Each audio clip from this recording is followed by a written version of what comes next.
This is Rob Neyer, and you are listening to the Break It Down Show. Perfect. And now, the Break It Down Show with John and Pete. Yeah, I feel like I know Rob. Rob, so I've read your stuff since you first started on ESPN. I was telling John, like, back when you wrote on ESPN, it was the before the wild west days of the internet. They would let you write whatever the heck you wanted to write, and as long as you wanted. So you'd write these, not for the time, not overly wrong things. They would be massive opuses by today's standards, but you'd write like these 5,000 word things that were just marvelous to read. And so I have been reading your stuff for almost 20 years now. And I wanted to thank you for that, because you've given me hours and hours and hours and hours of pleasure. Well, and the ability to learn. I appreciate that. I was incredibly lucky. I was hired by basically a startup owned by Paul Allen back in 1996. So it's been 20 years. I think my first day with ESPN's website, which was then called ESPNnet Sports Zone, was March 15th, 1996. So 20 years and a couple of weeks, basically. And when I started, I wasn't writing. I was hired as an editor. Nobody said write. Right. And then when I started writing, because that's really what I wanted to do, nobody said stop writing. This was, as you said, the wild, wild west of the internet. And at that point, and maybe it's still like this some places, but just not places like ESPN's website, you could sort of just do what you wanted to do. And I was very fortunate. We had editors, but they weren't really in charge of me because I was an editor. So when I started writing, nobody said, hey, stop doing this. And I started writing short columns, fantasy-related columns, and I didn't really enjoy that a lot, so I started writing just whatever I felt like writing about. And I mean, I would spend 2 weeks in the winter writing a series of articles about the team of the aughts, who would be the best players of the 2000s. Sure. I was wildly wrong about all, but I had the freedom to do that. Who did you call out? Boy, all I remember for sure is... Or who were you most wrong about? The one I was most wrong about was, maybe you guys can help me here, he was a third baseman who at that point played for either the Cardinals or the Rangers. Scott Coolbaugh? No, he was Hispanic. Okay. And he had just come off a big season, and he was young, 21, 22. Man, I can't think of it. And I should have his name memorized. I had it 3-4 years ago. I would have had it because I actually had occasion to. I didn't have occasion to. I just happened to run across that column. I printed the first year or two of my columns, and then at some point I just gave up because there were so many of them. I wrote millions of words for ESPN's website. Yeah, do you think you're still the all-time champ? Well, let's see. I left 4 years ago. I don't know who would have caught me. It's certainly possible that someone has. The head start was so big, though. But yeah, I had a huge head start. Yeah. I wrote for 16 years there and really was writing for a while every day, and then 4 times a week, then 3 times a week. So I did have a big head start on almost everybody. So I might, it's funny.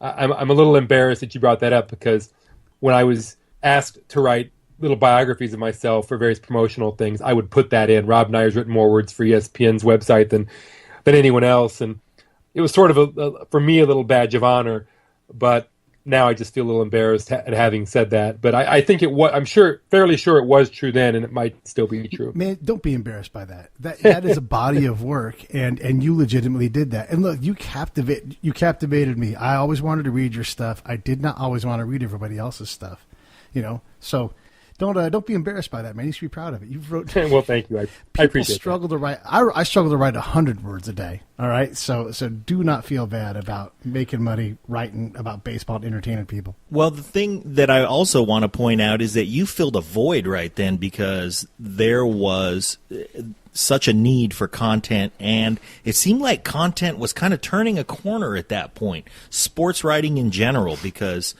of your ability to get it online. And we were just getting used to that as an audience. So you filled a void in the time as well as in the content. Well, I would say that, again, I was very lucky to be who I was at that moment, because 2 years earlier, there wasn't a place for something like that.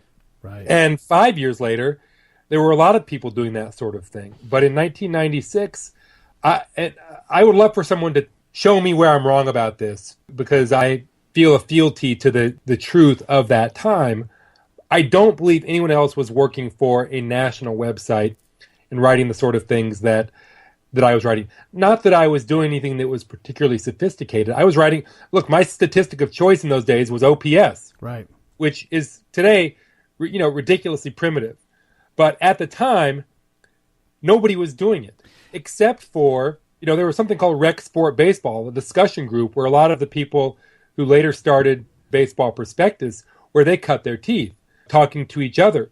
But in terms of a national website with that sort of imprimatur, I don't believe anyone else was doing anything like what I was doing. And it wasn't because I was some brilliant revolutionary. There were people out there who were thinking the same things, saying the same things I was. They just didn't have the forum that I had for it. We don't have a writer on the show, and he used the words fealty and infrature. Man. Who would say the same sorts of things that you just said about timing and about their artistic, somebody who's coming with creative humility and saying, well, it's a lot to do with the timing and it's a lot to do with the reception. And it's like you're the baseball writing Beatles. Yeah. I don't mean to embarrass you about that, but it's just like, if you had asked Paul McCartney in 1977, man, how did you do it? He would have said, you know what we did? They told us to get on this plane and we showed up. And we showed up on time for the plane. And then the plane landed and holy shit. Yeah, play some blues songs. And so we did. Yeah. Well, the other element there was that those four guys, and in particular two of them, but you could argue certainly all four. Sure. Not to mention George Martin. There was a fair amount of alchemy there, turning these five elements into something quite magical. And which is kind of what you did for OPS right then. Pardon me? It's kind of what you did for OPS right then. I would even say maybe Bill James is your George Martin, because he would write the annual books. And I got luckily and found Bill James in the 80s, in the early 80s. And I would just be glued to these books, chewing through them. And then you came along, and you were right. You were pretty much the only guy who actually tried to give some kind of analysis to what we were seeing. And OPS was primitive and everything else. And Zoros McCracken, there's a name for you. He hadn't quite got the dips numbers out. And even once we did, we didn't know what that meant and everything else. So you carried a torch to get us going in the right direction, because good Lord, look at what happens in blogs now where people break things down. And you hear tales all the time where some kid has noticed a pattern that, King Felix up in Seattle is doing, and they changed the way he pitches because he's obviously tipping his pitches if this 12-year-old blogger found it. I'm not sure when something changed in the 2000s. I just don't know when it happened.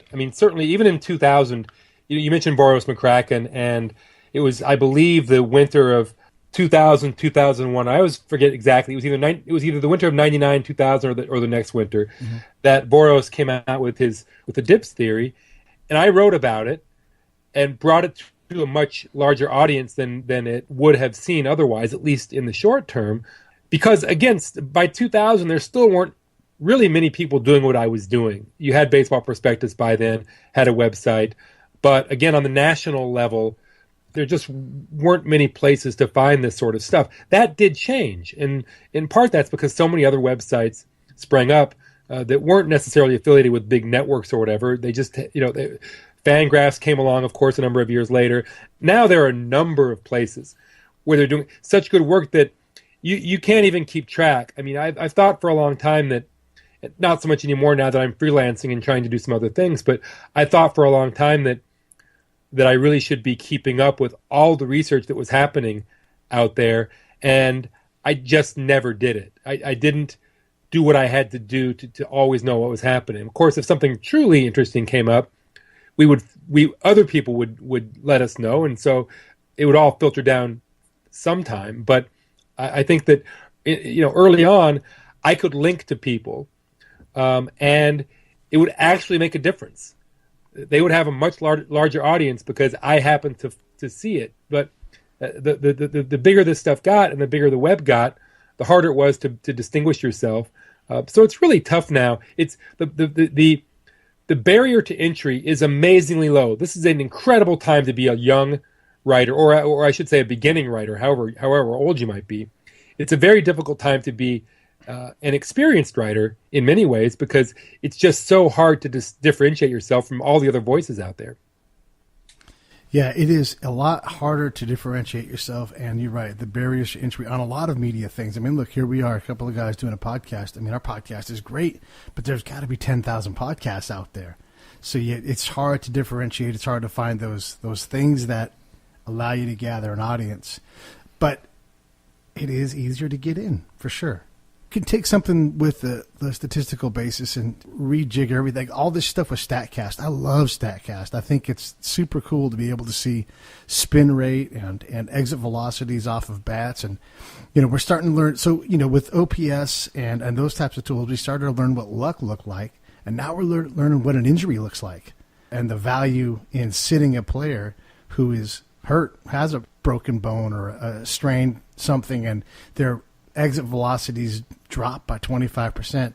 It's incredible. And again, you'd get a lot of credit for opening the door, because you're right. You would write things, and I would have to go and look up and see what the heck this was and try to figure out. I remember trying to figure out dips and why it would matter, because it just didn't make any sense. It took a while for someone to explain it to me. And then there was OPS, and then we had to have OPS Plus, and you couldn't keep up with everything.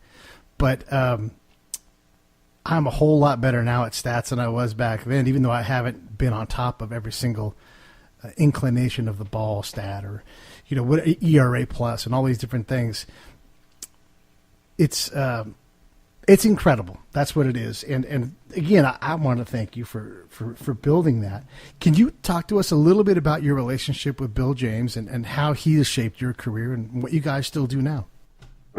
Well, Bill and I are still friendly. And I guess I should say that we're friends. I think Bill would describe us as friends. It's always going to be difficult for me on some level to overcome the mentor-student relationship in subconsciously, at least. Whenever I see Bill, we always had great conversations, but I'm still always on some level. You know how you're always, I think if we're honest with ourselves, we realize that we are still very much in touch with our awkward teenage selves, and we never really lose that part of ourselves. It's still there, waiting to jump out and bite us at the worst times. Well, I mean, I absolutely feel that way, even though I'm almost 50. I still am very much in touch with my awkward 13-year-old self, 18-year-old self, 26-year-old self. Well, when I worked for Bill, I was in my early 20s, and I idolized Bill. So it's to this day, it's difficult for me to think of Bill. It's difficult for me to have a mature adult relationship with Bill, because on some level, he's always going to be the guy that I dreamed about working for and then got to work for. And write a book with him too. And write a book. I mean, yeah, that was, that's a couple of things that I'll never forget with Bill. I mean, a lot of things, but one of them is when he called me on the phone and asked me if I would like to work for him. That was back in November or January of 1988. And then there was the time in 2002 or 3 when he emailed and said, "You want to work on this book together?" And of course, both times I was over the moon. Yeah. And so, but getting back to your question, just a quick bit of background. When I went to college, my freshman year, I was attending the University of Kansas. I'd probably never heard of Bill James. If I had, just briefly. But I'll never forget going to the sports section of the university bookstore, looking at the baseball books, and seeing this Bill James baseball abstract, 1984. Right. And I just looked at the back cover, I think, and was immediately captivated, and bought it, went home, devoured the book in 2 or 3 days. It might have been just a weekend. Maybe I bought it on a Friday, and by Monday I'd finished it. And really, from that opened up a whole new world for me, because I'd been a huge baseball fan for years, since I was 9 or 10, and read Sports Illustrated every week, read the box scores in the newspaper every morning back when we did that sort of thing. Right. Listened to every Royals game on the radio or watched on television. but I didn't know there was this entirely different way of looking at the game. But all it took was a few hours with the baseball abstract, and I realized this was something that I could really grab onto, and enjoy the game in this way too. So from my first few moments reading Bill James, all I really wanted to do in my life was work for Bill. I had no idea how one would actually do something like that. And in fact, even if I did know how something like that might be done, who would get it into their head to work for one person, right? What are the odds that there's this one person in the whole world, and you would get to work for that one person? It doesn't even make any sense. And he didn't leave a whole lot of room for anybody else in the abstract to do any work, because he just wrote he's so prolific. Well, that's right. What would you do for this guy, right? And you might think to yourself when you're 18, I would like to write about baseball. No, I wanted to work for this one person writing about baseball. Right. So it was such a ridiculous notion that it didn't even really occur to me as something real. And in fact, I never really had any aspirations, any realistic aspiration. I didn't study journalism. I didn't intend to be a beat writer or any of that stuff. So I just sort of fumbled my way through college for a few years, dropped out during my fourth year, and then by happenstance, largely because Bill happened to live about a half an hour away from me, and because we happened to have a mutual friend, I found out when he was hiring a research assistant. He interviewed me, and then he hired me. So it's just it's hard to imagine a luckier situation that I found myself in. And then to work for Bill for 4 years was tremendous, and then a lot of great things happened after that. So I've just been incredibly lucky over the years. When he hired you, did you know what the heck you were doing? What I was doing? Yeah, like he said, I need a research assistant. Did you think to yourself, perfect, I know how to do that? No, I had no idea what that even would mean. I think that Bill might have described the job to me to some degree, but to the degree that I thought about it, I just thought that I would do whatever he told me to do. Right. And I didn't know what that might be. I didn't know if that would mean doing some writing, which I'd never done professionally. I'd written a few papers in college, of course, and I had given Bill one of those. And it was a pretty good paper for a college sophomore, I suppose. I could put a sentence together, but I wasn't any sort of real writer. I'd never done any professional research. I didn't have any experience looking at microfilm or looking at archives. None of those things. My only qualification was that I loved baseball. I loved Bill's work. And I came real cheap because I just wanted to work for him. I didn't really care about anything else. That's a common theme that we hear in the people that we interview. We interview a lot of people that start out just this way, where they one of them that comes to mind is James Early. And he's a Bay Area guy, and he's just a wonder. He actually helped produce some of MC Hammer's best music with the guy that sort of was his mentor. All of it, really? Yeah, really. And his name is Felton Pilot. He's also been on the show, and he's one of the musical geniuses behind the band Confunction. And he's, James says basically the same thing, where I really didn't know what to do. I was waiting for him to figure out that I didn't know and have to go home, And the other thing too is, like, Bill James is his level in his world, in his universe, writing about baseball and just the way he approached it. He's sort of the Quincy Jones of the baseball writing world. So when he calls you up, you're like, yeah, whatever. This is Bill James, and you hang up on him. Sure it is. No, I'm going to send a car for you. You're going to come see me out in Kansas, out in Lenexa, wherever he lives. Meet me at LC's barbecue. You're like, this is really Bill James, and it changes your life. Well, he certainly changed my life, and it's funny because over the course of the last 20 or so years, Bill has been in some public situations, some of which were he wound up getting criticized for, and I reflexively defend him, at least publicly. Privately, he's certainly written and said some things that I disagreed with, but I'll defend Bill to the death. And one thing that he is exceptionally outspoken about is, and I don't mean this in a First Amendment sense, but the freedom people's freedom to say the things that they believe without being punished for them. And not punished, again, not by the government. That's not a First Amendment thing. It's just not punishing people for saying things that we might disagree with. And Bill is incredibly passionate about that, and I am too. And I don't know how much of that comes from being around Bill. I think a lot of it comes from other places. I remember reading a book many years ago called "Free Speech for Me, but Not for Thee" by Nat Hentoff, the longtime Village voice writer. But he and I are both very passionate about that, and it's a source of frustration for me because Bill can basically at this point say anything he wants. His career is not going away. Sure. I always feel like my career is just on the edge of disappearing. So it's a little scary when you write or say something and you are attacked by a lot of people who might actually matter. And I've had to deal with that a few times, and it's painful. But I don't know how to. Maybe I don't know how to keep my mouth shut when I should. Well, I know that's true, but I feel like as a writer, you have a public duty to some degree to stick up for what you believe in, and that's gotten me in trouble a few times. But I don't know any other way to do it.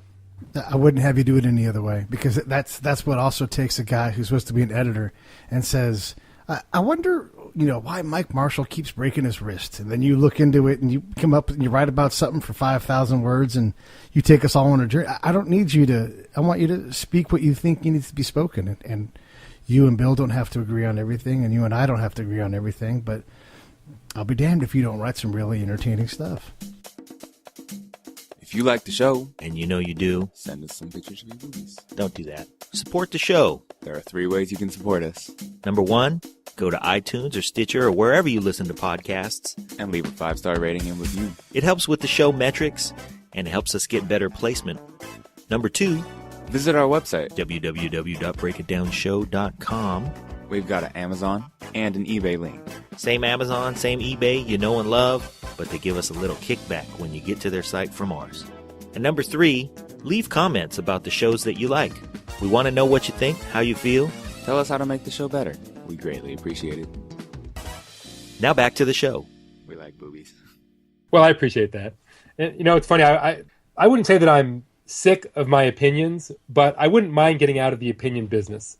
If only because I don't know that people are that interested in them anymore. I've been doing it for 20 years, and at the moment, as you guys know, I'm freelancing, which basically means trying to pick up some work here and there while putting a book deal together. And the book that I want to write wouldn't be full of my opinions. It would just be full of research, basically. And that's really what I enjoy doing more. I think my opinions are valuable to the point, to the extent that they're different than what other people are saying. And that's what I've always tried to do. But there are times when I'm not sure that people are really interested in hearing things that are a little bit off the beam. Or if they are, there aren't enough of them to justify a salary that I can live on. Well, the latter may be true, but I think that the fun is in the discourse a lot of the time. And, Pete and I spend a lot of time in the car together arguing about God knows what. And it's the arguing, it's the fact that you have just enough research to form an opinion, and there's just enough leeway in the research or lack of research on the other side to inform the other half of the opinion, and then you get to bounce it back and forth. And as far as putting a book together that is just research, I think if you're tired of the opinion business, we certainly have to respect that, because 20 years of opinion's a long time. But putting together a book that is just research, I think, Rob, gives you the opportunity to finally have the tome where you don't think, you're right. You did the research. Here's what is true. Right, or at least as close as you can get. Right. And if I write a book, there will be people who are going to look at different things in it and say, you know what, you missed out on this, and they'll be right. You're going to get things wrong. But I really enjoy the process of doing the research. That's a lot of fun for me, and I think that's true for a lot of people who write nonfiction. the fun part is the research, and the writing is the discovery. That's right. That's exactly right. Going through microfilm and finding this thing that nobody has been forgotten for 50 years. I really enjoy that part of it. The writing is really hard. It is. That's I wouldn't say it's drudgery, because there are pleasures in the writing too. But it's someone once said that writing, all writing is opening up a vein and bleeding for a while. I think that's more true with fiction. But writing nonfiction it's difficult in the sense that you can sit there and stare at your screen for for a couple of hours and not get anything when you feel like you need to get a few hundred words. So it's hard. But I've done some nonfiction writing, obviously, and just not anything particularly intense. And I've enjoyed it, or at least I remember enjoying it. One nice thing about not having written a book in a while is that I've forgotten how much work it is. Right. Yeah. We've had a bunch of authors on it, and that is the theme, that you have to slog it out. You've got to write. You've got to write and write and write, and then throw away a bunch of what you write and write some more. It is a lot of work to get a book together. It is, and again, I've been fortunate. Well, I shouldn't say I've been fortunate. The books that I've written, I haven't been particularly ambitious. They've been short chapters, 3, 4, 5 pages, and I haven't tried to write a narrative where page 1 through 300 is telling a single story, and that's what I would like to try. That seems like those are the sorts of books people want to read. They're the sort of books that I admire the most, that I enjoy reading.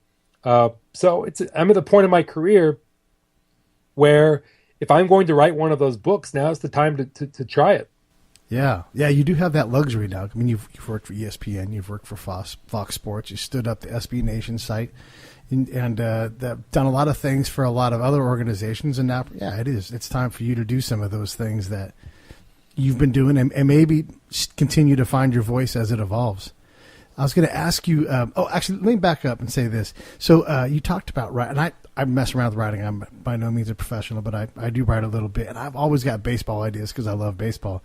And one of the things, and this is sort of inspired by how you wrote things, people would write 100 wins. No one else is ever going to do it again, and it was such bull. It didn't make any sense, and all their arguments were crap. They talked about the 4-man rotation was gone, yet Maddox pitched in a 5-man rotation and not only passed 300, he got 350 plus.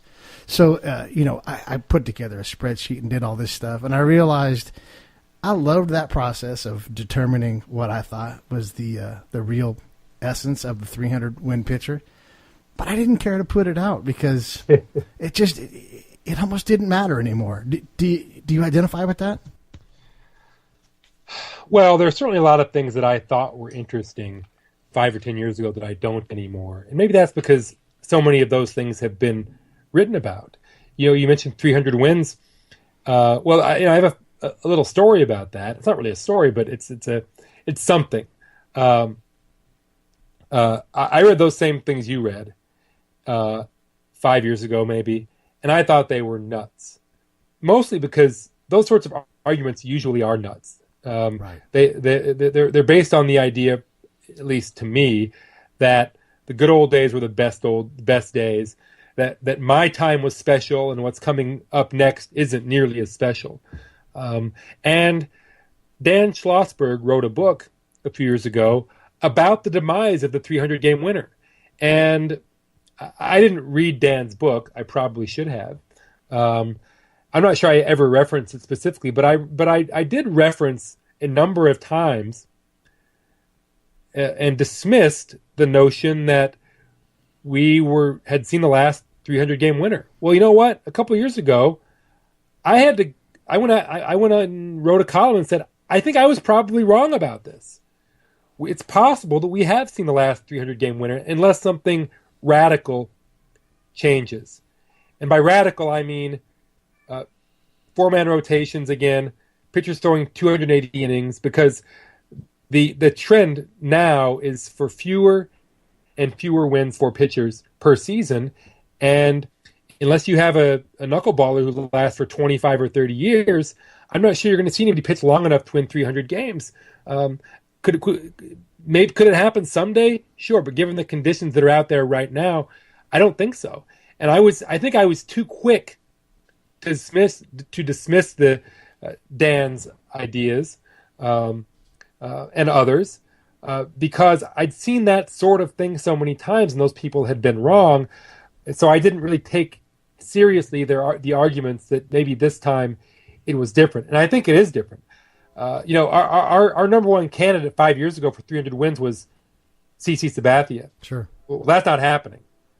And I mean, we can always look out there and say, "Oh, what about Matt Harvey or somebody?" Well, he's got a long ways to go, Sure. and so does everybody else out there right now. There's nobody who's even reasonably close. So the lesson for me was take the argument seriously enough to at least give it a good, a good go.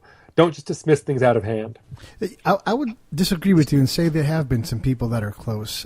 If Mike Mussina chose to go for it, which he didn't, but if he chose to go for it, he won 20 in his last season. He could have easily, but he's the last. He might be the last of the last of them. Right. Who is out there right now? Any demonstrated chance at 300 wins?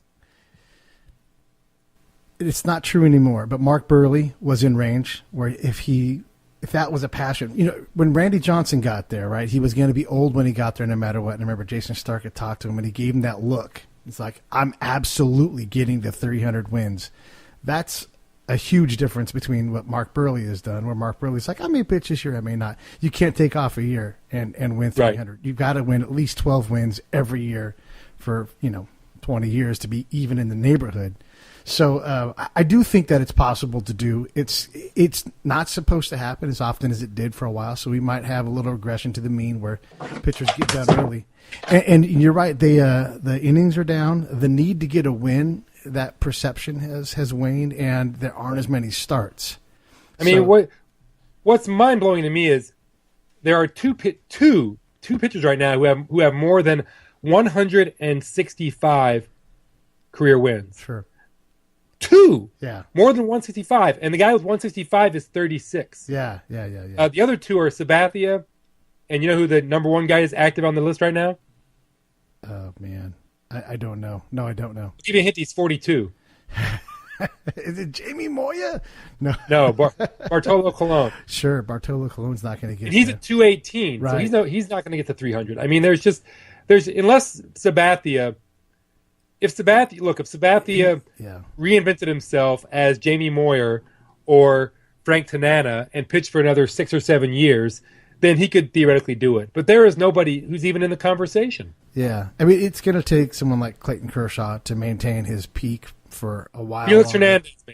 Felix Hernandez has a long-term shot at it. There's some guys out there that can do it, but it's supposed to be that hard, though. It's not supposed to. We had a really fortunate run where we had these incredible pitchers that were able. Well, that's right. I mean, we had a number of in the 70s and the 80s. You could rack up the innings and pick up a lot of wins, and so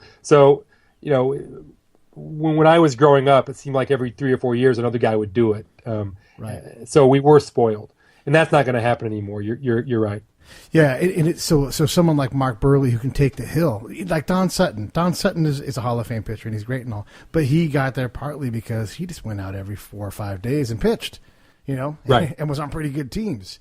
So those guys are going to happen still. It's just not going to be as often, and maybe, I don't know, and if 300 wins aren't as possible, if that bar has gotten higher right now, then maybe it's guys like David Cohn and David Wells and all of his ilk that actually are Hall of Famers when you judge them in modern terms.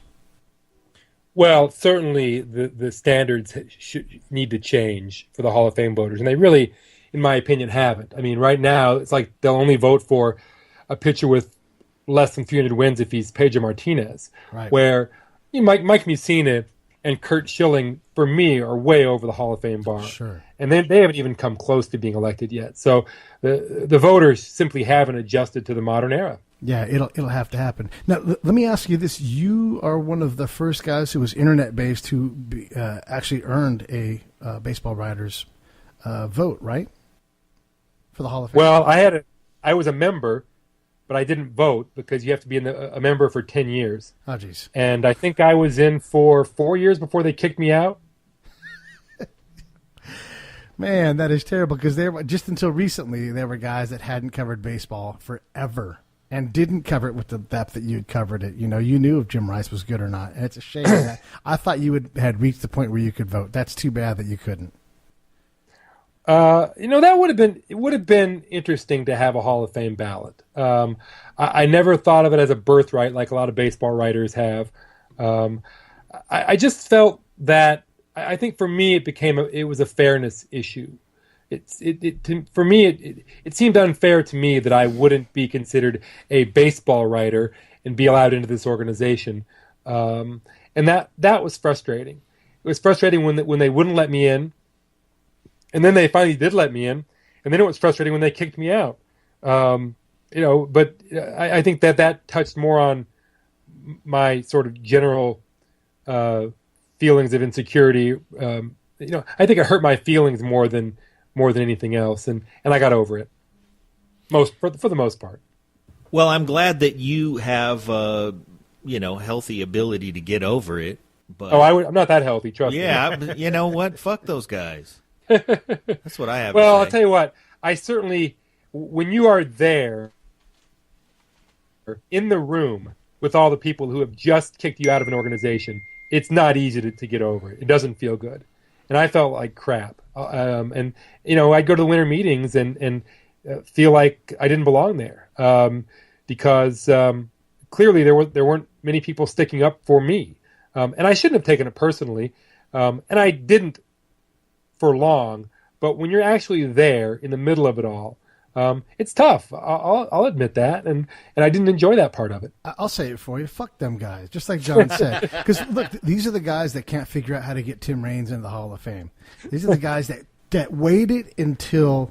I mean, I hate it when they wait until after a guy is dead. And Ron Santo, who on his broadcasting career alone should have gone in, and absolutely in his own right as a player should have gone in. And those dumb fucks. It makes me mad, as you can tell. Waited until after he was dead so he couldn't enjoy it. That'd be like keeping Yogi out. Those guys were so special, and so you should be upset. Those guys are a bunch of dicks. And I like some of those guys, nice. but personally, I've had some great conversations with a lot of members of the BBW, a lot of baseball writers. Sure. On a personal level, almost all of them have been very kind to me, but on a professional level. They just, for the most part, a lot of them didn't respect the sort of work that I was doing because it wasn't the work that they were doing. And they were protective of their turf. I understand that. These are all very natural human things. And I try to think of it that way. And for the most part, I do. But there certainly have been times when I wasn't real thrilled with baseball writers as a group, as opposed to personally. Because, again, for the most part, there have been a few writers who have been at least semi-unkind to me, whether personally or in print. I could go into stories, but for the most part, people have been very nice to me. I know you're on a podcast. That's a perfect time to go into a story. I'll say this for you. Fuck Bob Ryan and fuck Bill Plaschke. Those guys are terrible. And if we could swap them for you, Bob Ryan is not contributing anything. Well, Bob Ryan has said some very nice things about my book, so I will not say anything negative about it. You don't have to. You don't have to. I'll say Bill it for you. Bill Plaschke is not my sort of writer. It's just the sort of journalism that he does is not the sort that I enjoy or that I would do. I think that's no big secret. But it doesn't discount what you do. And look, on any given day in the last 20 years, you had as much knowledge about players as anybody out there. So, the guys that are out there, I'll read all the time. I'll throw a plug out to them. I read the Dodger Digest all the time because I'm a Dodger fan, but I also read other blogs too. But I think the guys over at Dodger Digest do great analysis. So good that the guy that used to be with them, this guy Mike, who writes for MLB.com, he writes the StatCast stuff, and it's fantastic. And he absolutely has a detailed knowledge of the game on who is and who isn't good. You're part of the fielding Bible. You guys matter what you do, and you're going to be the ones that determine who's great and who's not. And if it's not through the baseball writers, then it'll be through other things that you guys write to create influence. Because Tim Raines should be in. Yeah. Well, let me push back a little, not on what you're saying necessarily, but on this the notion that the people who do what I have done deserve some special consideration. Not that you're making that argument necessarily, but I think that it's out there. And essentially what the Baseball Writers Association of America became fairly early on was the establishment. They set the boundaries for who got to be considered a baseball writer, who got to vote for the Hall of Fame, who got to vote for the MVP award. And they did a pretty lousy job of it. Now, I mean, they did a pretty good job of voting. I absolutely agree with you on Ron Santo. Bert Blyleven never should have had to wait 13 or 14 years. It's preposterous. Right. But if you look at, for example, the mistakes that have been made in Hall of Fame voting, nearly all of it was made by ex-baseball players and not the baseball writers. That's true. So, and look, but the writers were the establishment. Now there's also an analytics sabermetric establishment, just as the old-time baseball writers would almost never say anything negative about one of their brothers or sisters, although there were very, very, very few sisters for a long, long time, and still aren't. The analytics community says almost nothing negative about one another. Now you've got some big time businesses, Baseball Prospectus, Fangraphs, Baseball Info Solutions. They're doing the same sorts of work, but they're coming up, in some cases at least, with wildly different answers. Now, why aren't they having respectful arguments with each other on their sites? You tell me. I don't know the answer. Are they afraid to offend each other? I don't know. Is there a gentleman's agreement? We don't criticize each other? I don't know. What I do know is that we, as consumers, aren't getting at the truth as much as we might if these people who do this work were saying, you know what? I see you've got Carlos Quentin as an outstanding outfielder. I've got him as a terrible outfielder. Let's figure this out. That doesn't happen. And I think the reason is because everybody's too polite. And they were too polite to each other in the Baseball Writers Association. I've had people say to me who were in the organization, it's my policy never to criticize another writer. Well, we don't get at the truth if we're not critical. And I don't mean by name calling. I mean by raising legitimate points of difference. And the analytics community, I'm not going to say they're just as bad as that, but there's not nearly enough arguing happening. In the world of science, people get upset with each other. The world of literature, or at least analyzing literature, people get upset with each other. In the scholarly world, that doesn't happen in baseball analysis. And I think it's a shame. I think people are too nice to each other.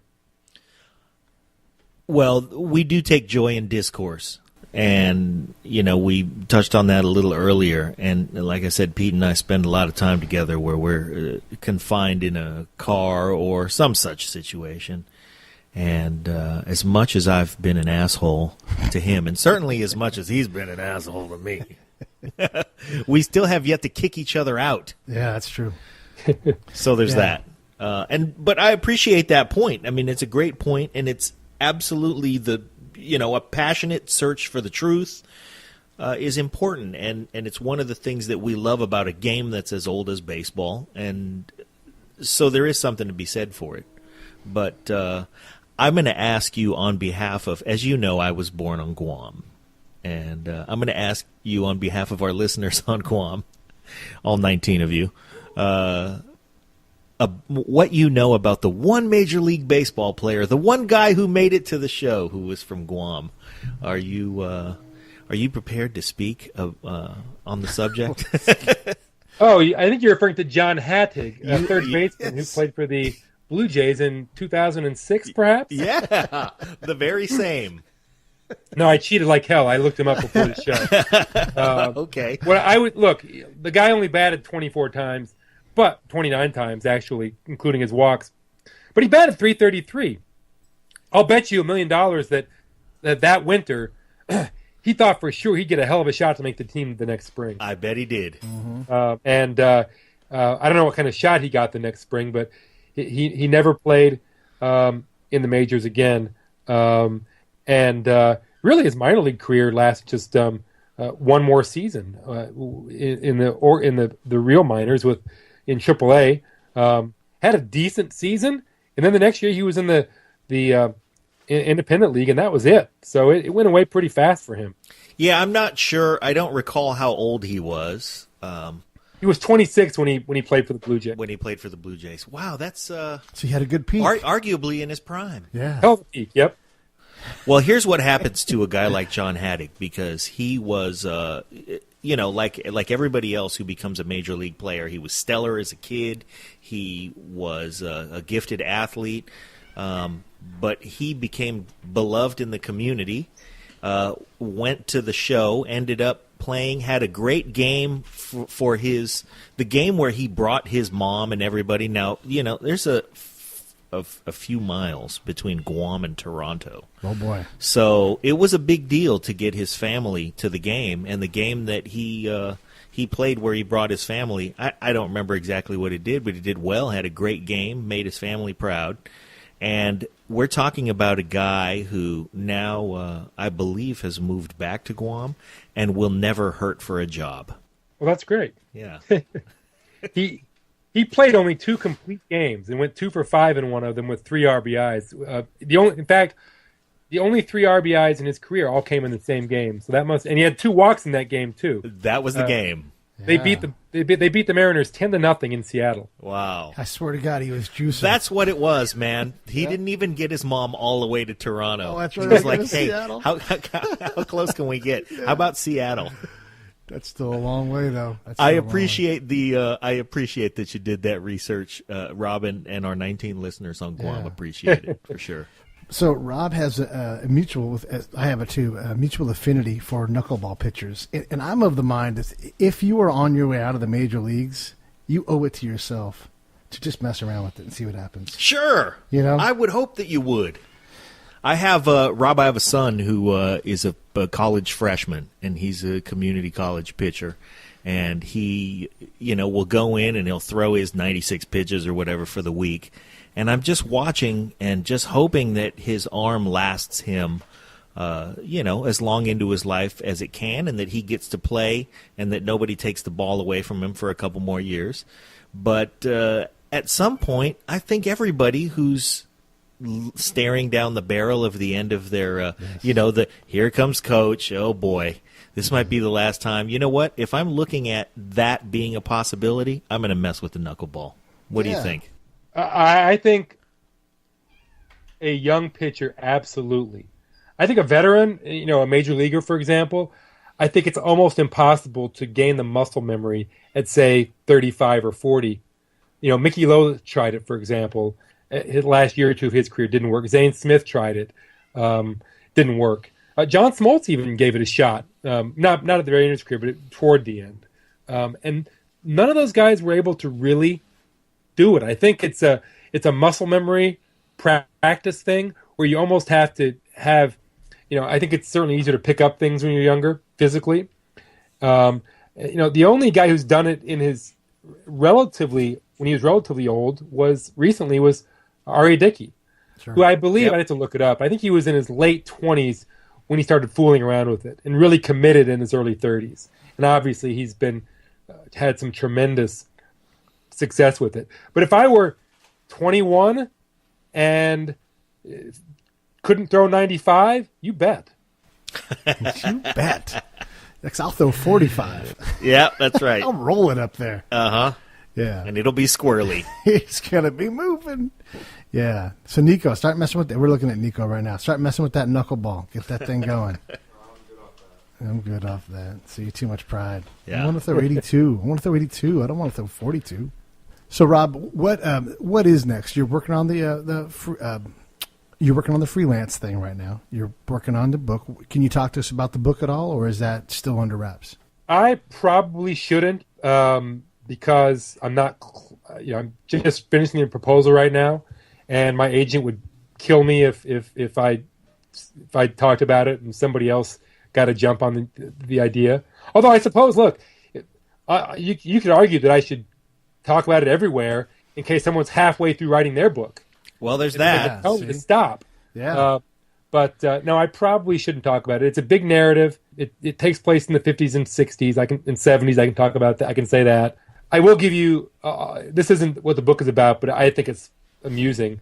When I was talking to prospective agents a few months ago, I pitched this particular agent who'd been recommended to me probably half a dozen book ideas I've had kicking around for a while, and some of which I've done some real work on in terms of the research, even a little bit of the writing. And the agent basically discarded all of them out of hand. And the problem is I have almost no instinct for what's commercial. But crazily, he had an idea that was pretty good. It wasn't a fully fleshed out idea by any means. It was just sort of a very vague notion of a book that somebody could write if it hadn't already been written. But it turns out it's a really rich idea that I think, in the right hands, which I hope are mine, could be a really good story. So basically, I'm in the closing stages of writing a book proposal, which is part of the process. For people who don't know, the way it usually works is you write a proposal, sometimes with the help of your agent, sometimes not, and then your agent will, when he's satisfied, he will then pitch it to various publishers or editors at publishing houses who might be amenable to that sort of a book. So the idea is that I finish the proposal fairly soon, and then he shops it around, and within a few months, I'm actively working on researching and writing the thing. In the meantime, I'm doing some freelance work. I had a piece in the New York Times just this week about the history of women who worked as baseball scouts. I've got a couple other things in the pipeline with them. We'll see where those things go, but for the most part, most of my eggs are in the book proposal basket right now. Those are good eggs. You're good at writing. You should keep doing that stuff. Oh, I appreciate that. Yes. Hey, if you're going to give us advice about the knuckleball, then you should take Pete's advice about the writing. Yeah, keep doing it. Done. Done. We do like intrigue, so we'll keep it mysterious. Keep our eyes out for what happens next. I'm gonna throw one at you, a book idea, and you can use this if you want. I don't care. So we're gonna take two middle-aged, fat guys that have bad joints, and they miraculously throw knuckleballs. Yep. They rob banks on the side because they like action and strip clubs. But so if they're making good major league salaries, why are they robbing banks? I didn't say they were smart. Oh, okay. These guys, they're action You're junkies. just piling it up. They'll never realize it was us. That's why, Right. It's like the perfect crime. Somebody might make the connection between the teams making the team's road trips and the bank. Yeah. Somebody. And the grunts and groans as the guys leave the bank. Like, oh, my back. Oh, Some sabermetrician is going to go, hey, the likelihood that a bank That's would right. be robbed tends to correlate with the likelihood it that could be a short book. these two fat knuckleballers who make up a really strange bullpen are in town. Yeah. And I would like them to be like, not loogies, but like left-handed one-strike guys. Like, all I got's one strike. That's all I got. I would like to see the return of the relief pitching knuckleballer. By the way, that's been a long time since we had one of those. Yeah. Tim Wakefield's the last guy to do it on any kind of. He did some. basis. Yeah, he did for a stretch there. He did some bullpen work, but he was the first one in a long time, and he's the last one. I don't see another one coming soon. But there's some actual evidence out there that I always used to think this was bullshit. I didn't buy into the idea that changing pitchers made a difference for the hitters. That I always thought that hitters could adjust to basically anything. Right. It turns out they can't, at least not well. That it does make a difference. You bring in a guy who's throwing 60, and they're used to 90 earlier in the game. It does make a difference. I'm not sure why a knuckleballing reliever couldn't be effective. Yeah, I also like Bill James's approach with the super short starts where you have you let Clayton Kershaw pitch as long as he wants because he's special, or Madison Bumgarner, let those guys pitch as long as they want. But the other guys they don't go through the lineup more than twice, and they just pitch all the time. Well, you've been reading your Bill James online, I have, yes. Which I appreciate. In fact, that is essentially what Dan O'Dowd, the ex-GM of the Rockies, thinks the Rockies should be doing now. He doesn't think that the the usual model, the old school model, works in Coors Field. He thinks that you should run those guys out there for 2 or 3 innings, and that's it. Yeah. I think that they're smart to look at that because the numbers are really good on guys going through the lineup once or twice, and it's hard as heck to get outs in Colorado. So that's a good thing. Hey man, we've had you for pretty close to actually a little over an hour because we were slow getting started. We love having you on. If you ever want to plug your book or anything else too, but our airwaves are yours. Yeah, and, absolutely. It's fun kicking things around with you. Oh, I wanted to ask you one thing too. I'm going to dig really deep, but it's going to be fast. You said way back when that you were going to write a story about trying to figure out the comparison between why a left-handed swing was so much prettier than a right-handed swing. Did you ever get around to writing that story? I can't believe that you remember that. That was like in 1997 probably, or 8. Yes. That's nuts. Man, that is a pull right there. I've been waiting. I mean, I've forgotten almost everything I've ever written. And so when somebody remembers something, it's always sort of a revelation for me. No, I've never written it. And the reason is when I brought that up, I wouldn't say I had no interest in, I had no affinity for talking to people. And by that I mean picking up the phone and asking someone questions. Yeah. It wasn't that I didn't want to do it, it's that I didn't know how. Well, I've done a little bit of it since then, and it's a sort of story I would love to sink my teeth into. And it's actually the sort of story that I might be able to sell the New York Times on. So I appreciate you bringing that up. I'm going to add it to my list. Nice. I keep a list of story ideas. I've been doing that for about 4 years, but I've forgotten all the ones from 15 years ago. Yeah. So I need you for the old stuff. Yeah, man. I remember a bunch of those things. Hey, thank you again so much for coming on. We really do. I got a real kick out of today, and we do want you to come back on when you're ready with your book idea and everything else. I really appreciate it, guys. You asked me some things nobody's ever asked me before, and I really appreciate That's what we wanted to hear. Terrific. Thank you, Rob. We really appreciate you. Take care. Bet. Take care.